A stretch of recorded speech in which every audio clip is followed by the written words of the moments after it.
ഇതിന് മാത്രം മന്ദുള്ളവർ എവിടെയാണ് ഇതിന് മാത്രം നീര് അവരെ വലിച്ച് അവർക്ക് ജീവിച്ചിരിപ്പുണ്ടോ എന്ന് അറിയാൻ പറ്റില്ല. ഇവരുടെ എല്ലാം നീര് വലിച്ച് കിട്ടിയിട്ട് പല ആൾക്കാരും നിങ്ങൾ കേട്ടിട്ടുണ്ടായിരിക്കും 40 ദിവസം കൊണ്ട് 2-2.5 കിലോ വരുന്നു. ഇതിനകത്ത് മന്ദുള്ള ആളുടെ കാലിൽ നിന്ന് നീര് വലിച്ച് ഊറ്റിയിട്ട് കോഴിക്കിട്ട് കുത്തുന്നതെന്നൊക്കെ പറഞ്ഞുകൊണ്ട് ഒരു വിഭാഗം. ഇതിന് മാത്രം മന്ദുള്ളവർ എവിടെയാണ് ഇതിന് മാത്രം നീര് അവരെ വലിച്ച് അവർക്ക് ജീവിച്ചിരിപ്പുണ്ടോ എന്ന് അറിയാൻ പറ്റില്ല. ഇവരുടെ എല്ലാം നീര് വലിച്ച് കിട്ടിയിട്ട് വേറൊരു വിഭാഗം പറയുന്നു ആൻറ്റിബയോട്ടിക് ഇതിനകത്ത് കുത്തുന്നതുകൊണ്ടാണ്.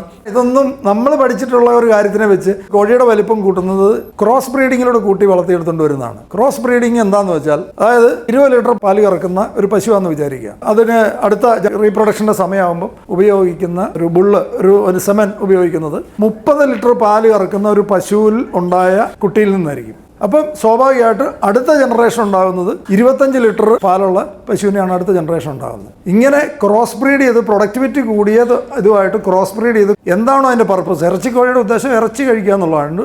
ഇറച്ചി കൂടുതൽ വണ്ണം കൂടുതൽ വെയിറ്റ് ഉള്ള കോഴിയായിട്ട് ക്രോസ് ബ്രീഡ് ചെയ്ത് ഡെവലപ്പ് ചെയ്തെടുക്കുന്നതാണ്. ഇതാണ് സത്യം.